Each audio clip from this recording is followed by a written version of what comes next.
আজকে বানাবো কিয়ানের একটি পছন্দের খাবার কলার পায়েস যেটা আমি রোজ সকালে কিয়ানকে দিয়ে থাকি। খুবই সিম্পল এটা বানানো এবং খুবই হেলদি একটা খাবার। তো এর জন্য আমি নিয়ে নিচ্ছি 1 বাটি পরিমাণ জল। এটাকে ভালো করে একটু গরম করে নেব।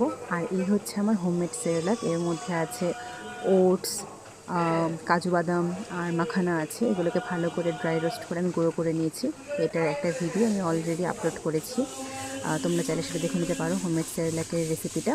তো জলটা ভালো মতো গরম হয়ে গেলে এর মধ্যে দিয়ে দেবো 2 চামচ পরিমাণ হোমমেড সেরেলাকের গুঁড়োটা এবং একটা চামচ দিয়ে কন্টিনিউয়াসলি এটাকে নাড়াতে থাকবো।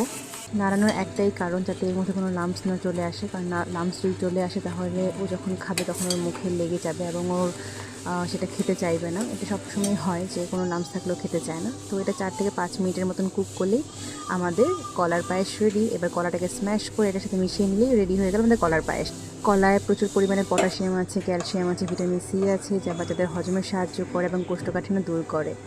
এই তো রেডি হয়ে গেল আমাদের কলার পায়েস। এবার কিয়ানকে এটা খাওয়ানোর পালা। রোজ সকালে কিয়ান এটা খেয়ে থাকে।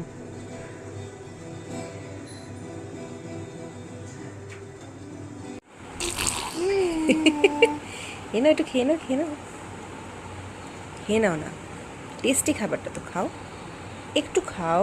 হা করো, বড় করে হা করো দেখি। সোনামানি, ভাল লেগেছে? ভাল লেগেছে বাবা?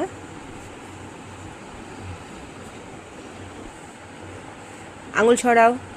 আয় ছেলে, আয় ছেলে, আয় ছেলে, আঙুল ছড়া, ছড়া তো আঙুলটা।